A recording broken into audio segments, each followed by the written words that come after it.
नमस्कार। DD news पर आप देखना शुरू कर चुका है हमारा खास प्रोग्राम। इस वक्त मैं हूं लाल चंद्र सिंह। अगले 1 घंटे में हम देखेंगे कुछ ऐसी खबरें जिन पर चर्चा जरूरी है, और यह चर्चा हम करेंगे अपने संवाददाताओं और खास मेहमानों के साथ। और आज सबसे पहले खास मेहमानों के साथ खास चर्चा करेंगे कि एसआईआर के बाद पहले चरण में बिहार में ऐतिहासिक मतदान हुआ है। जिस तरह से बम्पर मतदान हुआ है, महिलाओं की भागीदारी जबरदस्त देखने को मिली है। हालांकि दोनों पक्ष, जो दोनों प्रमुख पक्ष हैं, एनडीए और महागठबंधन, दोनों अपनी अपनी जीत का दावा कर रहे हैं। लेकिन क्या है इसका संदेश, इसको जरा समझने की कोशिश करेंगे अपने खास मेहमानों के साथ। और इसके बाद बात करेंगे कि पश्चिम बंगाल में एसआईआर पर ममता बनर्जी का कभी हां कभी ना, कभी फॉर्म ले लेती हैं, कभी नहीं भरती हैं, कभी कुछ। आखिर ममता के मन में क्या कोई डायलेमा है, या फिर यही भ्रम वो आगे लोगों में ट्रांसफर कर रही हैं? ये चीज जो ममता बनर्जी कर रही हैं, जिस तरह से ममता बनर्जी और टीएमसी का रुख एसआईआर पर बदल भी रहा है, उस पर भी करेंगे बात। और इसके बाद बात करेंगे कि कर्नाटक में अन्नदाता किसान सड़क पर हैं कई दिनों से। अब जाकर सिद्धारमैया सरकार को सुधाई टेबल पर बुलाए, लेकिन सवाल तो यह भी है कि कहां हैं किसानों के वो बड़े बड़े नेता, बड़े बड़े बुद्धिजीवी जो हर जगह पर आंदोलन जीवी बनकर पहुंच जाते हैं? ये तमाम सवाल जवाब होंगे। लेकिन सबसे पहले इस वक्त की हेडलाइंस। वंदे मातरम है मां भारती की साधना और आराधना। राष्ट्रगीत के 150 वर्ष पूरे होने पर प्रधानमंत्री ने इसे बताया भारत की आजादी का उद्घोष। कहा विभाजनकारी सोच आज भी देश के लिए चुनौती। इस सदी को भारत की सदी बनाने पर दिया जोर। देश के हर कोने में गूंजी वंदे मातरम की धुन। विभिन्न राज्यों में राष्ट्र गौरव और जन भागीदारी से जुड़े कार्यक्रमों में राष्ट्रगीत का सामूहिक गायन। देशवासियों ने एकता, अखंडता और मातृभूमि के प्रति समर्पण की ली शपथ। बिहार की धरती से महागठबंधन पर गरजे प्रधानमंत्री। औरंगाबाद की जनसभा में जंगल राज और परिवारवाद पर किया प्रहार। वहीं दूसरे चरण के चुनाव के लिए एनडीए और महागठबंधन के नेताओं का भी धुआंधार प्रचार। गोवा में 20 से लेकर 28 नवंबर तक होगा 56वां भारतीय अंतर्राष्ट्रीय फिल्म महोत्सव। एआई फिल्म फेस्टिवल और हैकाथॉन का भी होगा आयोजन। सूचना एवं प्रसारण राज्य मंत्री डॉक्टर एल मुरुगन ने कहा, पूरी दुनिया में बज रहा भारतीय सिनेमा का डंका। और कर्नाटक के अन्नदाता किसान अपनी मांगों को लेकर सड़क पर। कई दिनों बाद सिद्धारमैया सरकार बातचीत के टेबल पर, लेकिन सवाल उठ रहा है कि किसानों के नेता और हमदर्द बनने वाले लोग कहां हैं नदारत?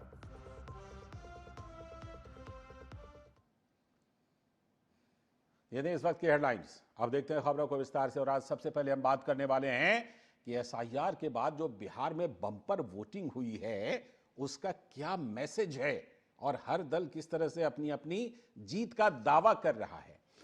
लेकिन बहरहाल बम्पर मतदान हुआ है, ये बड़ी बात है। लोकतंत्र के महापर्व में मतदाताओं में उत्साह का ये नजारा बिहार का है, जो अभी आप अपने टेलीविजन स्क्रीन पर देख रहे हैं। 75 साल बाद बिहार ने पहले फेज के मतदान में इतिहास दर्ज कर लिया है।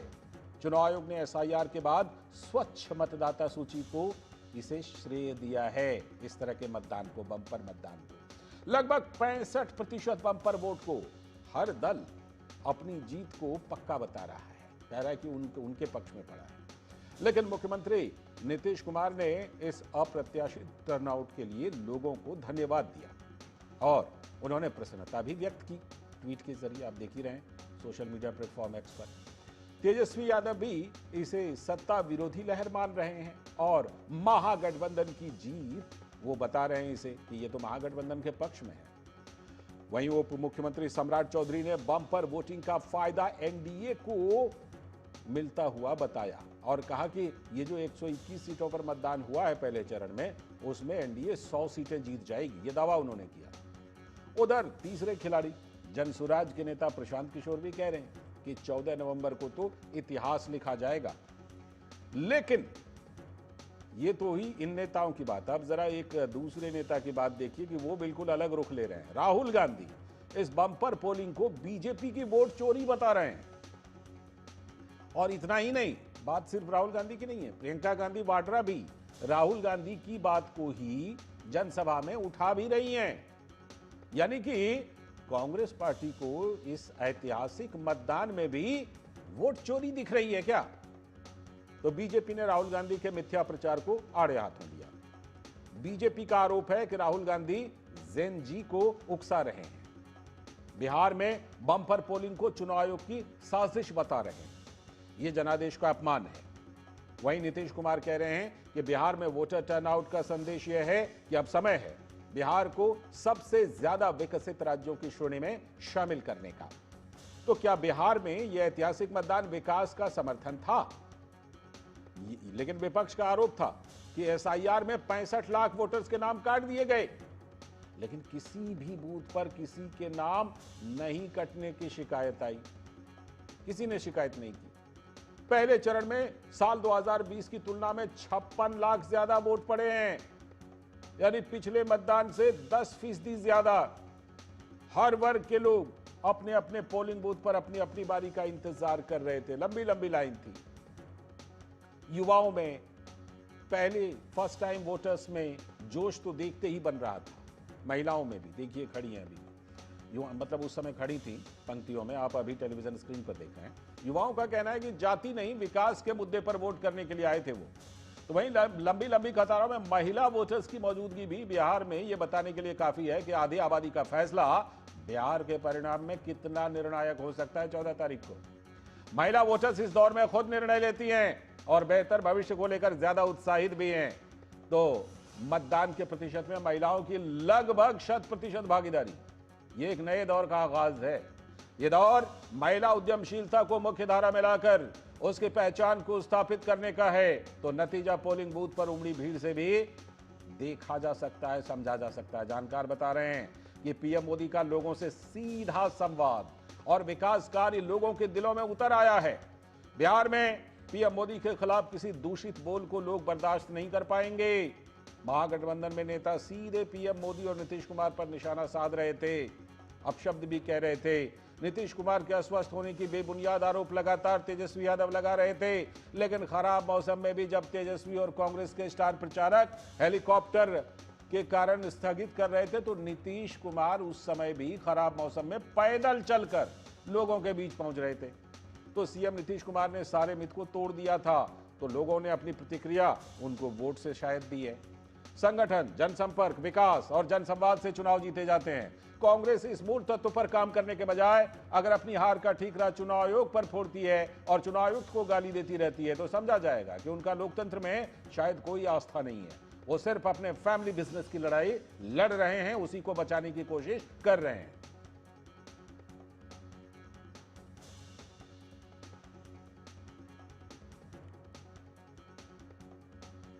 तो कल के मतदान के बाद प्रधानमंत्री नरेंद्र मोदी ने भी कहा कि बिहार के इतिहास में यह अब तक का सबसे ऐतिहासिक मतदान हुआ है।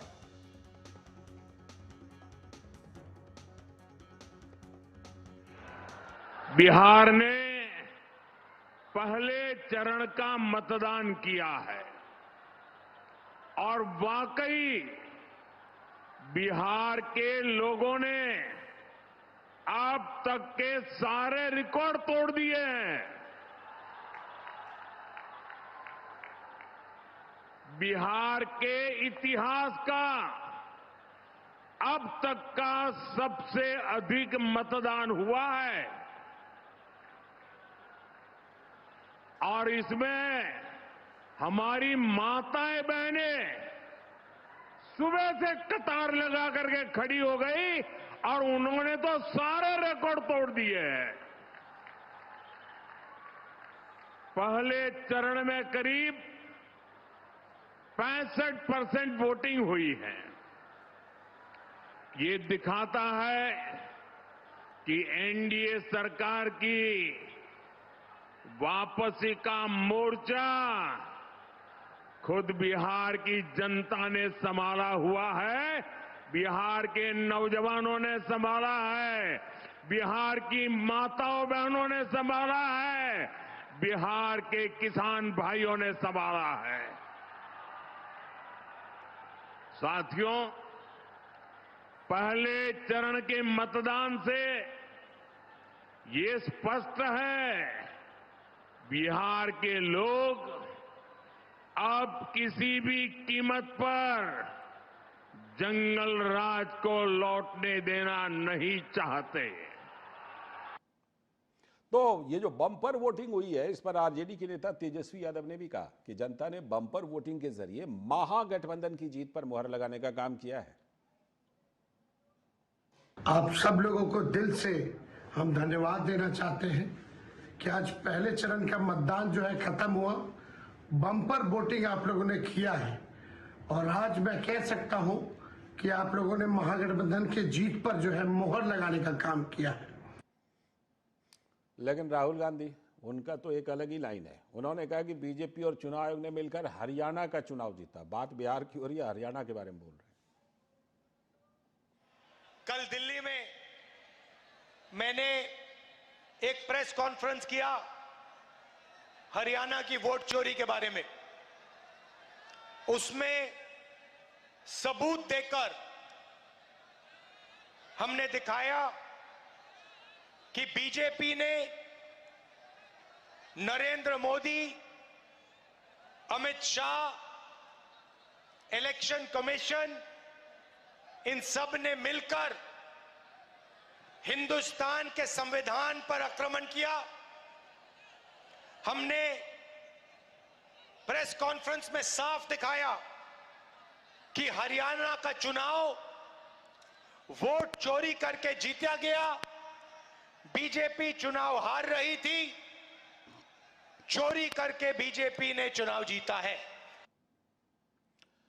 बिहार का चुनाव, बात हरियाणा की, और प्रेस कॉन्फ्रेंस के बारे में बहुत सारी चीजें आ चुकी हैं, हम आपको बता भी चुके हैं कई बार।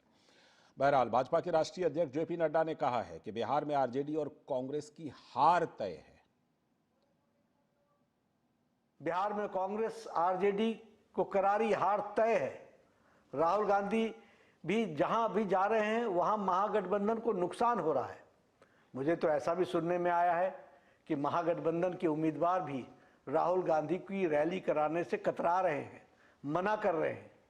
एक और राहुल गांधी प्रेस कॉन्फ्रेंस में आकर वोट चोरी का रोना रोते हैं और दूसरी ओर एसआईआर का विरोध करते हैं। राहुल गांधी को खुद भी नहीं पता कि आखिर वो चाहते क्या है। वहीं जेडीयू के नेता संजय झा ने कहा कि महिलाओं का वोट एनडीए के पक्ष में ही आने वाला है। ये ट्रेंड हमेशा रहा है कि जब ज्यादा वोट पड़ता है तो सरकार की वापसी के लिए कुछ लोग जो विपक्ष वाले हैं कल सुबह बोल रहे थे स्लो पोलिंग हो रहा है, और जैसे देखे पोलिंग ज्यादा हो, यही आरोप लगा रहे थे। अब पोलिंग कितना हुआ? तो इसलिए मुझे जो और सबसे बड़ी बात है, महिलाओं का कतार, एक ही वजह था, सुरक्षा, शांति, समृद्धि, सुशासन। इसके लिए लोग वोट देने के लिए निकले एनडीए के पक्ष में, नीतीश कुमार जी के पक्ष में। तो जाहिर सी बात है कि दावा तो सभी पक्ष कर रहा है कि बम्पर वोटिंग हुई है तो हमारे पक्ष में हुई है, लेकिन जरा इसकी बारीकियों को समझेंगे और खास चर्चा में आज खास मेहमानों के साथ हम इसी पर चर्चा करने वाले हैं। हमारे साथ इस खास चर्चा में जुड़ रहे हैं अनामिका पासवान जी, भारतीय जनता पार्टी की प्रवक्ता जुड़ चुकी हैं। बहुत बहुत स्वागत अनामिका जी। हमारे साथ संदीप त्रिपाठी जी, कांग्रेस के नेता जुड़ चुके हैं। स्वागत संदीप जी, बहुत बहुत स्वागत। और हमारे साथ हमारे सलाहकार संपादक विनोद मिश्र जी भी यहीं पर स्टूडियो में जुड़े हुए हैं। मैं विनोद जी के जरिए जरा चर्चा को विस्तार देता हूं। विनोद जी बताइए, ये बम्पर मतदान हुआ है, इसको तो सबको सेलिब्रेट करना चाहिए, ठीक है, अपने अपने पक्ष में बताइए। तेजस्वी यादव वही कर रहे हैं, कह रहे हैं कि महागठबंधन के पक्ष में पड़ा है, एनडीए वही बात कह रही है। लेकिन ये राहुल जी क्या कह रहे हैं? राहुल जी भी उनमें शामिल हो सकते थे, बोल सकते थे कि भाई बम्पर वोटिंग हुई है, हमारी बात सुनी गई, हमें वोट मिले। लेकिन वो तो कुछ और कह रहे हैं कि वो बम्पर वोटिंग जो है वो तो वोट चोरी है। लाल जी, अगर आज का जो बिहार का मतदान है और मतदान जो फर्स्ट फेज का हुआ है, चुनाव आयोग ने इसे एक प्योर इलेक्टोरल रोल का ये बड़ा श्रेय दिया है। बिल्कुल। और ये प्योर इलेक्टोरल रोल के बाद जब आप कहते हैं तो आप कहते हैं स्वच्छ मतदान बिहार में आज लोगों ने जब देखा है कल जी, और उसमें जो लोगों की भागीदारी है वो भी अभूतपूर्व है, जो ऐतिहासिक बना दिया है। आज़ादी के बाद पहली बार अगर 65% बिहार के लोग घर से निकल के इस फर्स्ट फेज के चुनाव के इस पर्व को, लोकतंत्र के पर्व को महापर्व और जश्न में बदल दिया है, तो जाहिर सी बात है पॉलिटिकल पार्टीज इसको अपने अपने तरीके से तो व्याख्या करेंगे। बिल्कुल। लेकिन इंपॉर्टेंट चीज है कि इस मतदान को जब आप देखते हैं, आप बिहार से ही हैं तो बिहार के नब्ज को जानते हैं, तो ये बात समझने की जरूरत है कि ये अनप्रेसिडेंटेड है या वोटर लिस्ट में जो नाम, फेक नाम कटे हैं लगभग 60-65 लाख, उस नाम कटने के बाद अगर पहले फेज में पिछले 2020 के मुकाबले 56 लाख वोटर्स, इस बार के वोटर्स वही हैं जो वोटर हैं, जेन्युइन वोटर हैं और वो बूथ पे पहुंच के उन्होंने वोट किया है। तो ये बात समझने की जरूरत है कि फैक्टर क्या चले हैं। बिल्कुल। दावा तेजस्वी यादव का इसलिए है कि फर्स्ट फेज के 2020 में तेजस्वी यादव के आरजेडी और महागठबंधन को ज्यादा सीटें मिली थी, एनडीए को कम सीटें मिली थी। लेकिन उस समय की जो परिस्थिति थी उसमें ये रामविलास पासवान लोक जनशक्ति की पार्टी जो थी वो अलग चुनाव लड़ रही थी और 30 से 32 सीटों पे वो कम से कम जनशक्ति की पार्टी ने नीतीश कुमार के जेडीयू को डेंट किया था जी। और आज जो है वो नीतीश, आप यह देखिए नीतीश जी के साथ में, नीतीश जी के नेतृत्व में रामविलास पासवान जनशक्ति चुनाव लड़ रहा है और उसका नतीजा ये भी आप देख सकते हैं कि वो महागठबंधन के कंपैरिजन में एनडीए जो है वो किस तरह से मजबूती से लोगों के पास, उपेंद्र कुशवाहा की भी पार्टी, उपेंद्र कुशवाहा की भी पार्टी है, हम भी है। इंपॉर्टेंट ये है कि चला क्या है। आप जो 90%, 98% महिलाओं की भागीदारी देख रहे हैं वो बिहार में आप एक चमत्कार ही मान सकते हैं। ये बदले दौर का बिहार है और बदले दौर के बिहार में आधी आबादी ने अपनी भूमिका, अपनी रिप्रेजेंटेशन को दिखाया है जी। अगर आप आधी आबादी को सशक्त करेंगे, नारी शक्ति की बात जब करते हैं प्राइम मिनिस्टर मोदी और नारी शक्ति की बात करते हुए नीतीश कुमार की जो ये सारी योजनाएं हैं, तो जाहिर सी बात है उसका फल तो कहीं ना कहीं मिलेगा। और ये आप पोलिंग बूथ पे देख सकते हैं जो एनडीए का दावा है। लेकिन उससे इंपॉर्टेंट ये है कि प्राइम मिनिस्टर मोदी का आप ये लगातार पिछले दिनों का जनसभा देखिए जी, और उस जनसभा में उन्होंने जो कट्टा और कनपट्टी से शुरू किया जंगल राज की बात, ये लोगों को इस जंगल राज को सोचने के लिए एक बार फिर से मजबूर कर दिया है। ये एक तरह से एक रिएक्शन भी है कि लोग अगर इस बात को जान गए कि ये जंगल राज का रिटर्न हो रहा है और जो जिस तरह से माहौल बनना वहां शुरू हुआ था, तो प्राइम मिनिस्टर ने बहुत तरीके से अपने जनसंवाद में वो कट्टा और कनपट्टी से जो कांग्रेस के लिए शुरू किया था, तो वो मुझे लगता है कि वो असरदार काम किया है। आपको लगता है कि ये जो लंबी लंबी कतारें ये लंबी लंबी कतारों में बहुत रिएक्शन है, इनमें जंगल राज से बचने का भी है। एक रिएक्शन ये है कि नीतीश कुमार के लेके राहुल गांधी हो या ये सारे तेजस्वी यादव का जो अभियान चला था कि वो बीमार हैं, अस्वस्थ हैं, कुछ कर नहीं सकते हैं, वो भी एक रिएक्शन है कि नीतीश कुमार ने दिखाया कि 3 दिन का जब बारिश का मौसम था बिहार में अभी 4-5 दिन पहले, तो ये सारे पॉलिटिकल लीडर्स के हेलीकॉप्टर उड़ नहीं पा रहे थे, तो कैंसिल हो गई थी जनसभा। और नीतीश अपने ही उस सड़क से यात्रा करके पैदल लोगों के बीच पहुंच रहे थे, तो नीतीश ने अपने बारे में खुद मिथ तोड़ा है। तो ये सारा रिएक्शन आप देखते हैं कि लोग जब निकलते हैं और लोगों को पता है कि अपने रिएक्शन का जवाब वोट से देना है, तो बिहार ने ये चमत्कार दिखाया। यानी कि नीतीश जी को एक तरह से मतदाताओं ने धन्यवाद भी दिया, ये भी आप फैक्टर मानते हैं। लेकिन संदीप जी जरा ये बताइए, मैं तेजस्वी या कोई भी तेजस्वी जी के दावे को गलत नहीं कहेगा, कोई भी राजनेता दावा कर सकता है, करना चाहिए, क्यों नहीं करेंगे। लेकिन सवाल यह है कि तेजस्वी जी दावा करें, उसी तरह राहुल जी भी दावा कर सकते थे कि भाई महागठबंधन को सपोर्ट मिला, हमारी बात सुनी गई है। लेकिन राहुल जी तो एक अलग ही कहानी गढ़ रहे हैं और फिर प्रियंका जी उसको जनसभा में उठा भी रही हैं। ये क्या मतलब हुआ? इसका मतलब क्या अभी से आप अपना प्लॉट बना रहे हैं क्या 14 नवंबर के लिए, संदीप त्रिपाठी जी? अब देखिए सर, अब आप लोग ऐसे मिथक बनाते हैं उसको हम लोग तोड़ते भी हैं। मतलब किसी रैली का भाषण और वोटिंग के बाद दिए गए बयान की आप तुलना करिएगा, ये हास्यास्पद है। वो एक रैली में भाषण दे रहे हैं, उसको आप उसका कंपैरिजन कर रहे हैं, तो बड़ी मतलब हास्यास्पद स्थिति है। और राहुल जी ने क्यों अब तक उस पर बयान नहीं दिया, ये भी मैं बता देता हूं सर। क्या आप दावे के साथ अभी आज संदीप जी की आवाज हमारे साथ रुक गई है, इस बीच में अनामिका जी के पास आ गए संदीप जी आ गए संदीप जी पूरी कीजिए। हम जानबूझकर मैं जानना चाहता हूँ कि आप विनोद जी, भाजपा के नेता या और कोई भी आज के समय तक ये बता सकते हैं कि कितनी वोटिंग हुई है, उससे ज्यादा प्लस माइनस नहीं होगी। कोई है बता सकता है माई का लाल? हाँ, बहुत तो सारे चुनाव लोग आयोग तो प्रेस बहुत सारे कॉन्फ्रेंस भी लोग करके बता दिया आपको। जाइए ना 1 मिनट में चुनाव आयोग के उस पे ऐप पे चले जाइए, वेबसाइट पर चले बताइए ना जाइए। सर, क्या बता दिए, क्या क्या बताइए ना। अरे आपको संदीप जी 64% 75 का चुनाव आयोग ने 6 बजे का आंकड़ा दिया है। मैं जवाब दे देता अब आप जो आंकड़ा आएगा, आता है आंकड़ा दूसरा भी, ये आंकड़ा आएगा संशोधित तो आएगा। पूरा कंसोलिडेट डेटा सामने में आएगा। सुनिए ना, अरे सुनिए ना, अब सुनिए ना, आज के डिजिटल जमाने में 64.66% ने कहा कि अब तक हमारे पास आंकड़ा आया है, और जहां तक मुझे याद है 1565 पीठासीन अधिकारियों ने अभी विवरण नहीं दिया है। सब जगह जो होता है ऑफिशियल उनका। अरे सुनिए ना साहब, अरे साहब तो चलिए, कल था कल से आज तक भंगिया के कहे सो गए? चले जाइए महाराज, बस्ता जमा करके घर के साथ जाके ठेकुआ खा रहे हैं अपनी पत्नी के साथ में, और अभी भी आप जो है आंकड़ा नहीं दे पा रहे हो, जबकि डिजिटल का जमाना है, अपलोड हुआ, आप आंकड़ा दे दीजिए। लेकिन घाच पांच करना है, लेकिन अब नहीं चल पाएगा, इसलिए राहुल जी ने अभी तक ऑफिशियल स्टेटमेंट नहीं दिया, पहली बात।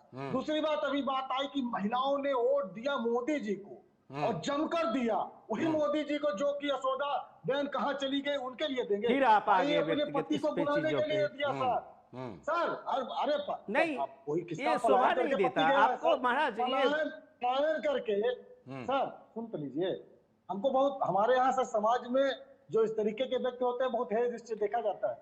कोई भी अगर अपनी पत्नी को छोड़ देता है तो अब आपकी निगाह में, आपके समाज में क्या होता है मैं नहीं जानता हूँ, हमारे यहाँ बहुत हेय दृष्टि। त्रिपाठी जी, इसको बोलचाल की भाषा में क्षुद्रता कहते हैं। आप जब व्यक्तिगत रूप से आप जब वो महिला ऐसे नहीं कहिए, क्योंकि फिर इस देश के प्रधानमंत्री ने अपने पति को भी छोड़ दिया था। मत उठाइए ये सब बात, विनोद जी, मत उठाइए ये सब बात। इस देश की प्रधानमंत्री ने अपने पति को भी छोड़ दिया था संदीप जी, मत उठाइए ये सब बात। नहीं छोड़ा, कभी नहीं छोड़ा सर। इस देश की प्रधानमंत्री ने अपने पति को भी अलग कर दिया था, और इस देश के प्रधानमंत्री की ये बात भी कही जाती है कि अपनी बीमार पत्नी से मिलने तक नहीं गए थे। मत उठाइए ये सब, बिहार चुनाव पर रहिए। मैं बिहार चुनाव पे हूँ, दोनों बिहार चुनाव पर रहिए। सहमति है, दोनों चीजें नहीं हुई थी, पहली चीज। दूसरी बात, महिलाओं ने वहां पर वोट दिया अपने पति को लाने के लिए, जो पलायन करके चले गए हैं। हमारी मैया ने अपने सैया को बुलाने के लिए दिया है। भैया, जिस तरीके से उसका वो विरह की पीड़ा वही जानेगा। ठीक है, जिसका पति चला गया है, ठीक है, पत्नी घर पर है, तो आपकी बार हमने कहा आपकी इस बात को मानी जा सकती है, आपकी इस बात को मानी जा सकती है। अब ये बात अलग है कि महिलाओं के जो पुरुष गए हैं छोड़ करके, वो कौन से पीरियड में गए, वो एक अलग इशू है, वो एक अलग मुद्दा है। लेकिन आपकी इस बात को एडमिट करते हैं। तीसरी बात सर, अभी बात आई वो मिलकर जी वो मिलकर लड़ रहे थे, अगली बार नहीं लड़ रहे थे। बात ये थी विनोद जी कि अगली बार उनके चच्चा जी साथ थे, अब की बार चच्चा जी इधर है, भतीजे जी उधर है। ठीक है, अंतर इतना ही बस खाली भरोसा रखिएगा 14 तारीख पर, 14 तारीख पर भरोसा रखिएगा। जितना क्लेम कर रहे हैं ना, खाली 14 तारीख को देश की जनता को ये मत कहिएगा, देश की जनता के सामने 14 तारीख को विलाप नहीं कीजिएगा। मैं सिर्फ इतना आपसे अर्ज करता हूं, लोकतंत्र में भरोसा बना के रखिएगा। अनामिका जी बताइए, अनामिका जी, आप किस आधार पर ये कह रही हैं कि ये जो लंबी लंबी कतारें लगी हैं, और खास तौर पर महिलाओं की कतारें लगी हैं, ये वोट आप ही को पड़ा है? बताइए। देखिए, माननीय प्रधानमंत्री श्री नरेंद्र मोदी जी और माननीय मुख्यमंत्री श्री नीतीश कुमार जी ने जिस प्रकार से बिहार को भय मुक्त बनाया है, अपराध मुक्त बनाया है और भ्रष्टाचार मुक्त बनाया है, ये वोटिंग का परसेंटेज जो बढ़ा है, ये उन्हीं को, एनडीए को वोट किया है, उन्हीं के लिए वोट किया है। ये जो वोटिंग हुई है इस बार, ये बिहार को विकसित बिहार बनाने के लिए वोटिंग हुई है। अभी मैं सुन रही थी महागठबंधन के प्रवक्ता को, तो इनसे जरा पूछ लीजिए कि लालू प्रसाद यादव जी ने अपनी बहू ऐश्वर्या राय को क्यों भगा दिया? भाई राबड़ी जी ने तो बाल खींच के, यही मैं आपसे भी वही बात कहूंगा, अनामिका जी, मैं नहीं, आपसे भी वही अपील इनके कर रहा बातों हूं का जो अपील जवाब दे संदीप रही जी से हूँ, किया उसके था। बाद छोड़ दोबारा दीजिए नहीं उस चीज बोलूंगी को, उस पे। छोड़ दीजिए उसको। तीसरी बात, छोड़ अब दीजिए, भैया छोड़ आप दीजिए, जब ये बोल रहे व्यक्तिगत थे ना, आरोप तो मैं प्रत्यारोप सुन निकालिए रही ही थी, मत। तो मुद्दे पर आपको बात सुनना कीजिए, चाहिए। यही पे आपका चरित्र दिखता है मुद्दे पर कि बात आपका कीजिए। चाल चरित्र और चेहरा हुड़दंग वाला है। जब आप बोल रहे थे तो मैं चुपचाप थी, मैं चुपचाप थी संदीप ना, जी, तो उनकी बात आपको को तो भी सुन चुप लीजिए, रहना वो बिल्कुल चाहिए। चुपचाप सुन रही थी। लेकिन मैं बिल्कुल। अनामिका जी आपसे भी कहूंगा, अनामिका जी आपसे भी कहूंगा कि संदीप जी को जिस चीज के लिए हमने टोका, ठीक है, वो चीज आप दूसरी मत बात, कीजिए, अगर आप मत महिलाओं बोलिए के वैसी बात। वोटिंग की बात हो रही है तो मुझे भी पूरा हक है कि महिलाएं वोटिंग क्यों कर रही है, किसके लिए कर रही है, मुझे भी अपनी सफाई देने का थोड़ा मौका सा दिया रोकना जाए। चाहूंगा यहाँ पर, क्योंकि प्रधानमंत्री नरेंद्र मोदी इस समय भभुआ में जनसभा को संबोधित कर रहे हैं, वहां सीधे चलते हैं। फिर एक बार बिहार में फिर से सुशासन सरकार। साथियों, जब ये चुनाव शुरू हुआ था तो आरजेडी और कांग्रेस के लोग फूल फूल के गुब्बारा हुए जा रहे थे।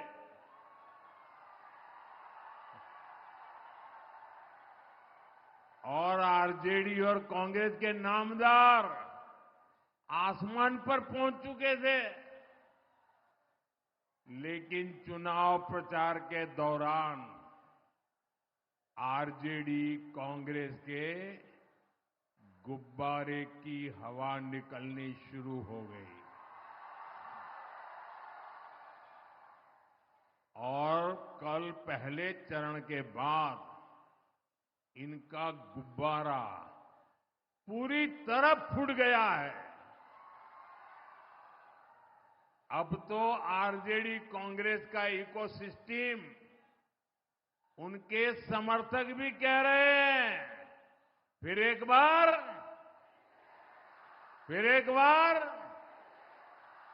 साथियों, आरजेडी कांग्रेस ने बिहार के युवाओं को भ्रमित करने की बहुत कोशिश की, लेकिन उनकी सारी प्लानिंग फेल हो गई। इसका एक बहुत बड़ा कारण है बिहार का जागरूक नौजवान। बिहार का नौजवान ये देख रहा है कि आरजेडी कांग्रेस वालों के इरादे क्या है।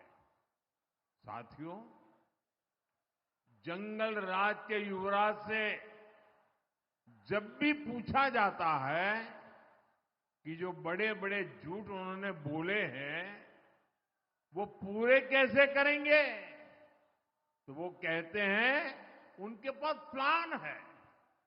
और जब पूछा जाता है भी बताओ प्लान क्या है, तो उनके मुंह में दही जम जाता है, मुंह पे ताला लग जाता है, उत्तर ही नहीं दे पाते। साथियों, आरजेडी वालों का जो प्लान है उससे मैं आज आप सबको और बिहार को भी और देश को भी सतर्क कर रहा हूं। आप देखिए, आरजेडी के नेताओं के किस तरह के गाने वायरल हो रहे हैं। चुनाव प्रचार के जो गाने हैं, कैसे गाने वायरल हो रहे हैं। आरजेडी वालों का एक गाना है, आपने भी सुना होगा, आपने भी शायद मोबाइल पे देखा होगा। आरजेडी वालों का एक गाना है, आएगी भैया की सरकार। क्या बोलते हैं? आएगी भैया की सरकार, बनेंगे रंगदार। आप सोचिए, ये आरजेडी वाले इंतजार कर रहे हैं कि कब उनकी सरकार आए और कब अपहरणीय, रंगदारी, ये पुराना गोरख धंधा फिर से शुरू हो जाए। आरजेडी वाले आपको रोजगार नहीं देंगे, ये तो आपसे रंगदारी वसूलेंगे, रंगदारी। साथियों, आरजेडी वालों का एक और गाना है। अब आप देखिए क्या क्या कर रहे हैं, क्या क्या सोच रहे हैं। और मैं तो देशवासियों को कहूंगा, देखिए ये बिहार में जमानत पर जो लोग हैं वो कैसे लोग हैं। उनका क्या गाना है? भैया के आबेदे सत्ता, भैया के आबेदे सत्ता, कट्टा सटा के उठा लेब घरवा से। आप अंदाजा लगा सकते हैं कि ये जंगलराज वाले सरकार में वापसी के लिए क्यों इतने बेचैन है। इन्हें जनता की सेवा नहीं करनी, इन्हें जनता को कट्टा दिखाकर लूटना है, लूटना। उन्हें घर से उठवा लेना है। साथियों, आरजेडी का एक और गाना चल रहा है। बताऊं कैसा गाना चल रहा है? उनका एक और गाना चल रहा है, मारब सिक्सर के, मारब सिक्सर के 6 गोली छाती में। यही इनका तौर तरीका है, यही इनका प्लान है। इनसे कोई भी सवाल पूछेगा तो यही जवाब मिलेगा, मारब सिक्सर के 6 गोली छाती में। साथियों, यही जंगल राज की आहट है। ये बहनों बेटियों को, गरीब, दलित, महादलित, पिछड़े, अति पिछड़े समाज के लोगों को ये डराने का प्रयास है, भय पैदा करने का खेल है इनका। साथियों, जंगल राज वाले कभी भी कोई निर्माण कर ही नहीं सकते। सीधा प्रसारण आप बिहार के भभुआ से देख रहे थे। पहले चरण में बंपर मतदान के बाद अब दूसरे चरण के लिए धुआंधार प्रचार है। तो अनामिका जी, आपके कॉन्फिडेंस कि आपके लिए ये लंबी लंबी लाइन लगी थी, उसके पीछे ये भी है क्या जो प्रधानमंत्री अभी गिना रहे थे कि किस तरह से जंगल राज की आहट है, इसकी वजह से भी आप कह रही हैं क्या कि आपके पक्ष में ये मतदान हुआ है? जो लालू प्रसाद यादव जी का और कांग्रेस का जंगल राज का शासन था, वो बिहार के लोग भूले नहीं है। हम जैसी बेटियां हैं और हम लोगों को 4 बजे शाम के बाद घर से नहीं निकलने दिया जाता था। आज हम 12 बजे रात में भी बोरी रोड से घूम के आ जाते हैं और सुरक्षित बेटियां अपने आप को सुरक्षित रखने के लिए, समृद्ध करने के लिए। जी जी जी, बोलिए बोलिए, कोई बात नहीं। समृद्ध करने के लिए और सशक्त करने के लिए वोटिंग कर रही है। वो जानती है कि एनडीए की सरकार में ही महिलाएं सशक्त हुई। आप देख सकते हैं कि अभी 30,000 से अधिक महिला पुलिस अधिकारी है बिहार में, जो भारत के सभी राज्यों में सर्वाधिक है। जो असुरक्षित थी, आज वो बिहार को सुरक्षा प्रदान कर रही है। ठीक है। दूसरी बात मैं आपको बता दूं कि अगर आप बेटियों को देखेंगे तो हमने पहली कक्षा से लेकर ग्रेजुएशन तक बेटियों को पढ़ने के लिए आ रहा हूं, संदीप जी आ रहा हूं। ठीक है जी, ठीक है। अनामिका जी, लौटता हूं आपके पास, लौटता हूं। ये तमाम मुद्दे हैं आपके पास, लौटता हूं थोड़ी देर में लौटता हूं। संदीप जी, आपने कितने गाने सुने आरजेडी के लोगों के द्वारा, जो ये 3-4 गाने प्रधानमंत्री अभी सुना रहे थे? अब सर, मोदी जी की तरह फिर अभी कहूंगा तो विनोद जी नाराज हो जाएंगे। हमारे पास इस तरीके के गाने हैं, किसी भी गाने के लिए आपके पास सिर्फ वोट चोरी के गाने हैं।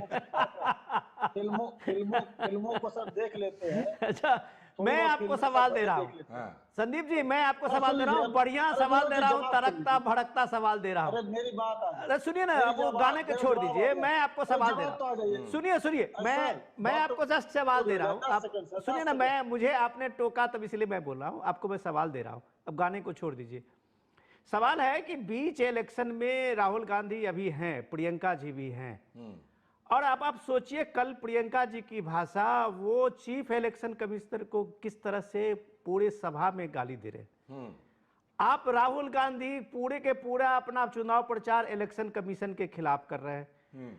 आप अपना जो भी जैन जी को कह रहे हैं कि बिहार में ये लोकतंत्र को लूटा जा रहा है, वोट आपकी चोरी हो रही है। किसी भी बूथ पे अगर राहुल गांधी के जो कार्यकर्ता होंगे या आरजेडी के कार्यकर्ता होंगे, अगर ये शिकायत को लेके आए होंगे कि ये जेन्युइन वोटर है जिसका वोटर लिस्ट में नाम नहीं है जी, तो देश आपको देखता। ठीक है। और आप जिस तरह के भ्रम फैला रहे हैं आज भी, जब चुनाव के बीच में आप हैं, मैं एक बात कहने दीजिए, चुनाव के बीच में आप हैं और चुनाव के बीच में आप इस तरह की वोट चोरी कर रहे हैं, तो जाहिर सी बात है कि आप सरेंडर कर लिए हैं। आपने पूरी तरह से सरेंडर किया है और आपने बचने का रास्ता बिल्कुल यही बात मैं कह रहा था। बचने का रास्ता ढूंढ के आप चुनाव आयोग पे टारगेट कर रहे हैं। 14 नवंबर के लिए ग्राउंड बना रहे हैं क्या? 14 नवंबर के लिए अभी से ग्राउंड बना रहे हैं? नहीं, देखिए हमने कल एक, राहुल जी ने परसों एक प्रेस कॉन्फ्रेंस की और उन्होंने तथ्यों के आधार पर बात रखी। जो भी अगर उनका डिफेंडर बनता हो, ठीक है, अनामिका जी 1-to-1 डिबेट के लिए तैयार हो, वो आए डिबेट कर ले। ये सर मुद्दा देश का है, वो चोरी हो रही है। अनामिका जी एक लाइन का काउंटर कीजिए। मैं इनसे बातों का जवाब देना चाहती हूँ, लेकिन वो चुप तो हो। चुनाव आयोग से सवाल है। अरे भाई चुप तो हो जाओ। सवाल सुन रहे हैं ना, सभी लोग सुन रहे हैं, फलाना देगा, पूरा बिहार सुन रहा है, आपको चिंता नहीं करनी है, पूरा बिहार। चलिए शुक्रिया। अभी हमारे पास समय की कमी है, आज समय की कमी है, फिर हम इस पर बात करते रहेंगे। अभी दूसरे चरण का चुनाव बाकी है। शुक्रिया अनामिका जी, शुक्रिया सुनील जी, शुक्रिया विनोद जी, आपका भी बहुत बहुत शुक्रिया इस चर्चा में हिस्सा लेने के लिए। फिलहाल समय की कमी है, माफी के साथ बहुत बहुत शुक्रिया आप सभी का जुड़ने के लिए। और अभी वक्त है एक ब्रेक का। ब्रेक के बाद जब लौटेंगे तब बात करेंगे कि एसआईआर पर ममता बनर्जी कभी हां कभी ना, और क्या कुछ ममता बनर्जी वहां पर कर रही है, इस पर करेंगे बात ब्रेक के बाद। क्या आपको है आकर्षक बचत विकल्पों की तलाश? LIC प्रस्तुत करता है नवजीवन श्री सिंगल प्रीमियम प्लान। एक मुश्त प्रीमियम राशि जमा करें, जीवन बीमा कवर का आनंद उठाएं, परिपक्वता पर गारंटीकृत निश्चित राशि प्राप्त करें, तरलता विकल्प भी उपलब्ध। अभी खरीदें। मौजूदा पॉलिसी धारकों के लिए आकर्षक छूट, नियम और शर्तें लागू। अरे द्रविड़ जी, आपको गैराज छोड़ दो, आइए। काश आप जैसा गेम चेंजर हमारे पास भी होता है ना। खेती का गेम चेंजर जय किसान नवरत्न नैनो शक्ति, नैनो DAP। इसके हर ड्रॉप में है करोड़ों नैनो पार्टिकल्स की शक्ति। नैनो पार्टिकल्स के कारण पत्तियां इन्हें दोनों साइड से अब्सॉर्ब करें बिना वेस्टेज, और उपज खूब बढ़ाएं। जय किसान नवरत्न नैनो शक्ति, नैनो DAP, विज्ञान का वरदान, हर फसल की शान। मेरी पसंद, मेरी पसंद, मेरी पसंद, मेरी पसंद, हमारी पसंद, हम सबकी पसंद। मजबूत देश का मजबूत सरिया हो गया स्टील। 80 करोड़ लोगों को मुफ्त राशन की सौगात है। एक नहीं, दो नहीं, ये 5 साल तक की बात है। मुफ्त में आपको अन्न मिलेगा, हर परिवार हर मंथ मिलेगा, कहीं भी किसी भी राशन की दुकान से मिलेगा। ये मोदी की गारंटी है। जी हाँ, प्रधानमंत्री गरीब कल्याण अन्न योजना के तहत 1 जनवरी 2024 से आने वाले 5 सालों तक गरीब और अंत्योदय परिवारों को हर माह मुफ्त राशन मिल रहा है। मुसीबतों की छुट्टी, मोदी की गारंटी। स्वागत है ब्रेक के बाद, आप देख रहे हैं DD न्यूज पर। इस वक्त अब बात करेंगे कि एसआईआर पर ममता बनर्जी बहुत कुछ कर रही है, कभी हां कभी ना, कभी फॉर्म ले लेती हैं, कभी लौटा देती हैं। एसआईआर की घोषणा के बाद कोलकाता की सड़कों पर जबरदस्त नजारा था, बड़ा अद्भुत नजारा था ये जो आप देख रहे हैं। बंगाल में एसआईआर ना चोलबे, इसके बैनर को लेकर सीएम ममता बनर्जी सबसे आगे चल रही थी। तो कभी घुसपैठियों के सवाल पर संसद में दहाड़ने वाली ममता अवैध घुसपैठियों को बचाने के लिए सड़क पर निकली थी। ये है तस्वीर वो। लोगों को बता रही थी कि बड़े पैमाने पर एक वर्ग के वोट काटे जाएंगे, लेकिन राज्य चुनाव अधिकारी ने एसआईआर की प्रक्रिया शुरू कर दी तो बीएलओ घर घर पहुंचकर इंफॉर्मेशन फॉर्म बांटने लगे, तो मुख्यमंत्री आवास पर भी फॉर्म भरने के लिए पहुंच गए। यानी सीएम को एसआईआर प्रक्रिया से कोई दिक्कत नहीं है, लेकिन कार्यकर्ताओं में भ्रम फैला रहे हैं और वो बाकी लोगों में भ्रम फैला रहे हैं। बीजेपी का आरोप है कि 80,681 पोलिंग बूथ पर बीएलए नियुक्त करने में टीएमसी सबसे ज्यादा कंजूसी दिखा रही है, नियुक्ति नहीं कर रही। अब तक महज 35,000 बीएलए उनके एक्टिव हैं, जबकि बीजेपी के 37,000 और सीपीएम के 29,000 बीएलए सक्रिय हैं। तो विपक्ष का आरोप है कि टीएमसी बीएलओ को अपने ऑफिस बैठाकर एसआईआर की प्रक्रिया पूरी करवा रही है, जबकि बीएलओ को तो हर घर पर जाना जरूरी है, लोगों से मिलना जरूरी है। ग्रामीण इलाके में बीएलओ के साथ टीएमसी कार्यकर्ताओं की जोर जबरदस्ती तो सामान्य सी बात है, जबकि चुनाव अधिकारी के रूप में बीएलओ ही चुनाव आयोग का संपर्क सूत्र होता है। देश के 12 राज्यों में वोटर लिस्ट शुद्धिकरण का अभियान शुरू हुआ है, तो फ्री एंड फेयर चुनाव के संकल्प में वोटर लिस्ट का शुद्धिकरण सबसे अहम पक्ष है। जाहिर है चुनाव आयोग समय पर मतदाता सघन पुनरीक्षण यानी एसआईआर करके सही वोटर की लिस्ट राजनेताओं के सामने प्रस्तुत करता है, लेकिन बिहार के बाद शुरू हुए पश्चिम बंगाल में एसआईआर को लेकर सबसे ज्यादा उद्वेलित ममता बनर्जी ही हैं। पश्चिम बंगाल में प्रशासन के लिए यह सबसे बड़ी चुनौती है और वजह है टीएमसी के लगातार भ्रम फैलाने के कारण कई लोगों में नागरिकता खोने का डर, जबकि यह प्रक्रिया तो स्वस्थ लोकतंत्र में असली मतदाता की पहचान है। और मीडिया की खबर माने तो जहां जन्म प्रमाण पत्र बनाने की होड़ सी लगी हुई है, वहीं सरहदी इलाके में मैरिज रजिस्ट्रेशन एक्ट के तहत रजिस्ट्रेशन करवाने की भी तादाद बढ़ गई है। इस्लामिक परंपरा में अलग से मैरिज रजिस्ट्रेशन का चलन है नहीं, लेकिन सरहदी इलाकों में स्थायी प्रमाण पत्र को लेकर बड़ी आशंका के कारण इसकी संख्या में भी काफी बढ़ोतरी देखी जा रही है। चुनाव आयोग ने एसआईआर में साफ कर दिया है कि जिन मतदाताओं के परिवार का नाम 2002 के वोटर लिस्ट में है पश्चिम बंगाल में, उन्हें पेपर देने की कोई जरूरत नहीं।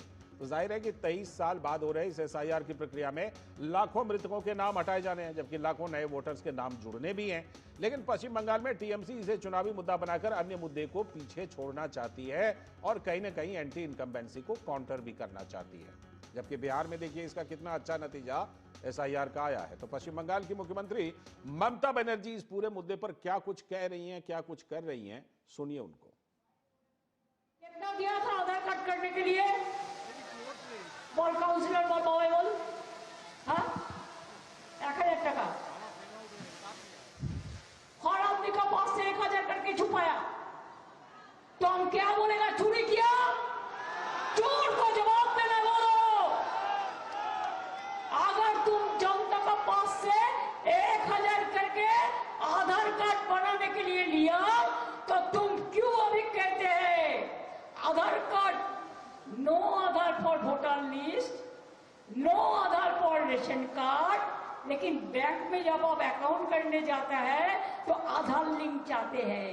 तो क्या है, किसका साथ गद्दारी कर रहा है? तो आधार कार्ड सिटीजनशिप नहीं होगा, तो आधार कार्ड में आपको वोटिंग राइट नहीं होगा, आपका आधार कार्ड में आपको एड्रेस नहीं होगा, आपका आधार कार्ड में आपका रेशन कार्ड नहीं होगा। तो सबसे बढ़िया ये है एक परिवर्तन करके दिल्ली सरकार को हटाओ देश से, कोई आधार का जरूरत नहीं होगा, कोई आधार नहीं आएगा। सीधे चलते हैं इस समय बिहार के भागलपुर, जहां पर केंद्रीय मंत्री और बीजेपी के वरिष्ठ नेता अमित शाह जनसभा को संबोधित कर रहे हैं।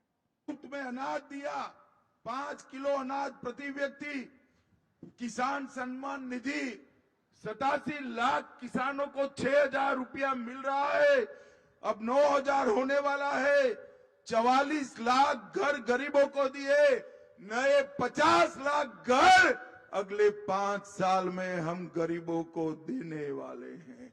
1 करोड़ 17 लाख माताओं को उज्ज्वला का गैस का सिलेंडर दिया, 3 करोड़ 53 लाख आयुष्मान भारत का 5 लाख तक का इलाज का कार्ड दिया और 1 करोड़ 60 लाख लोगों के घर में नल से जल पहुंचाया और 1 करोड़ 65 लाख लोगों के घर में शौचालय बनाने का नरेंद्र मोदी जी ने काम किया। नरेंद्र मोदी जी। भाइयों बहनों, मुझे बताओ ये कुछ लालू जी ने किया है? अरे जोर से बोलो, कुछ किया है क्या?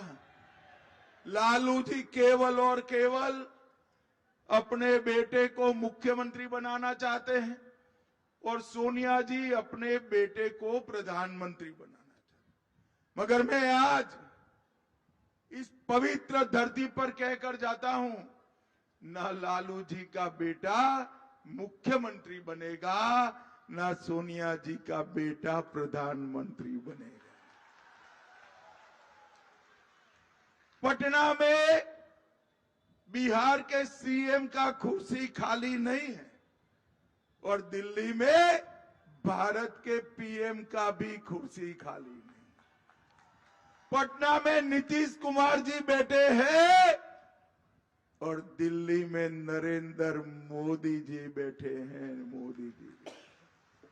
भाइयों बहनों, मुझे बताओ जरा, आप सभी लोग आने वाली 11 तारीख को प्रचंड बहुमत से भाजपा को जिताएंगे क्या? जरा जोर से बोलो, जिताएंगे? कमल निशान पर बटन दबाएंगे? आगे आइए भैया, हमारे प्रत्याशी साहब आगे आइए। बीरपुर में कमल छाप पर बटन दबाएंगे? देखो बीरपुर वालों, बटन तो यही बीरपुर में दबाना, कमल छाप पर ही दबाना, मगर इतने जोर से दबाना कि इसका करंट इटली में जाकर लगे, इटली में जाकर लगे। भाजपा को जिताएंगे? अरे जोर से बोलो, ऐसे नहीं चलता। जिताओगे? एनडीए को जिताओगे? मोदी जी और नीतीश बाबू के हाथ मजबूत करोगे? तो मेरे साथ दोनों हाथ उठाइए जरा, विजय का संकल्प का मुट्ठी भींचे और प्रचंड आवाज से बोलिए, जय श्री राम, जय जय श्री राम। सीधा प्रसारण आप देख रहे थे बिहार के भागलपुर से, जहां दूसरे चरण में चुनाव होना है और उसी धुआंधार प्रचार के सिलसिले में अमित शाह, भारतीय जनता पार्टी के वरिष्ठ नेता और केंद्रीय मंत्री वहां पर पहुंचे हुए हैं। बहरहाल हम बंगाल की बात कर रहे थे कि बंगाल में एसआईआर को लेकर ममता बनर्जी हां ना कर रही हैं, अपने अलग अलग तरह के दांव खेल रही हैं। तो बीजेपी के नेता सुकांतो मजूमदार ने कहा कि एसआईआर तो दरअसल एक रेगुलर प्रक्रिया है। SIR is a regular exercise, election commission करती है। ये भी हो सकता है कि आगे इलेक्शन कमीशन तय करे कि रेगुलर इंटरवल पे करेंगे, होना भी चाहिए। हर रेगुलर इंटरवल में एसआईआर होनी चाहिए, वो 5 साल की हो या 10 साल की हो, इलेक्शन कमीशन तय करे। It is a regular exercise और इसको फॉलो करना चाहिए, क्योंकि नहीं तो भारत जैसे देश में ये नहीं तो हमारा जो वोटर एनरोलमेंट लिस्ट है, वो वोटर एनरोलमेंट लिस्ट उसमें पानी मिल जाएगा। अच्छा, कुछ राज्यों में उपचुनाव भी हो रहे हैं, तो तेलंगाना के मुख्यमंत्री रेवंत रेड्डी ने एक अलग लेवल की बात की है, जरा सुनिए, फिर बात में बताएंगे। मैं बोलने का मतलब, मुसलमान का मतलब कांग्रेस, कांग्रेस का मतलब मुसलमान। आज कांग्रेस की ताकत, तेलंगाना सरकार की ताकत हमारे मुसलमान भाई बहनों। इस बयान पर बीजेपी हमलावर है। केंद्रीय मंत्री जी किशन रेड्डी ने कहा कि कांग्रेस पार्टी तो मुस्लिमों का अपमान करती है। कांग्रेस पार्टी पहले से ही हिंदू मुस्लिम के नाम पर डिवाइड करके आजाद से लेकर आज तक राजनीति करते हैं। बिल्कुल ये गलत है। कांग्रेस नहीं है तो भी मुस्लिम की इज्जत है, सिर्फ कांग्रेस के कारण मुस्लिम का इज्जत नहीं है। बिल्कुल ये मैं मुस्लिम का अपमान कर रहे कांग्रेस पार्टी। दूसरा, मैं रेवंत रेड्डी से पूछना चाहता हूं, हिंदूज का इज्जत के लिए आपको कोई चर्चा नहीं है, क्रिश्चियन के इज्जत के लिए कोई चर्चा नहीं करते, सिर्फ मुस्लिम का इज्जत के लिए बात करते हैं। मुस्लिम के कारण अब कांग्रेस का चल रहा है ऐसा समझते हैं। तो रेवंत रेड्डी पर कांग्रेस पर मुस्लिम तुष्टीकरण का आरोप लग रहा है। बहरहाल जो बंगाल में जो कुछ चल रहा है उस पर बात करने के लिए हमारे साथ हमारे संवाददाता सौरभ दत्ता जुड़ रहे हैं, बंगाल से हमारे साथ जुड़ चुके हैं। सौरभ, जरा बताइए इस समय की क्या स्थिति है, क्योंकि हमने देखा कि टीएमसी, ममता बनर्जी, चाहे सीए हो, वक्फ कानून हो, उस पर पूरा एक पहले हंगामा खड़ा करती है, उसके बाद में कह देती है कि ये तो दिल्ली के हाथ में, हमारे हाथ में है नहीं। इस समय ममता बनर्जी फॉर्म लेकर के क्या कर रही है? क्या वो फॉर्म भर चुकी हैं, भरने वाली हैं, या इंतजार कर रही हैं?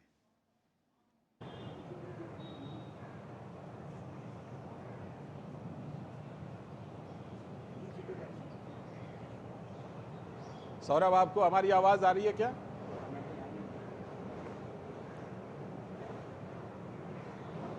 लगता है सौरभ तक हमारी आवाज जा नहीं रही। हम फिलहाल वक्त एक ब्रेक ले लेते हैं, उसके बाद कोशिश करेंगे सौरभ को जोड़ने की।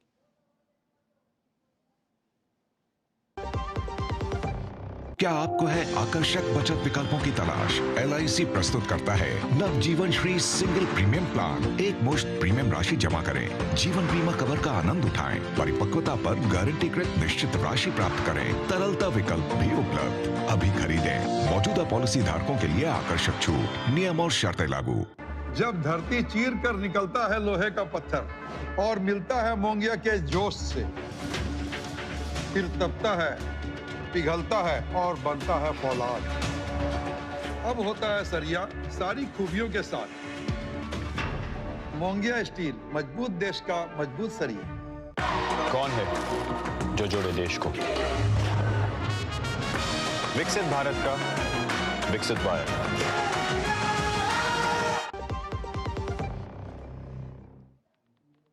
स्वागत है ब्रेक के बाद।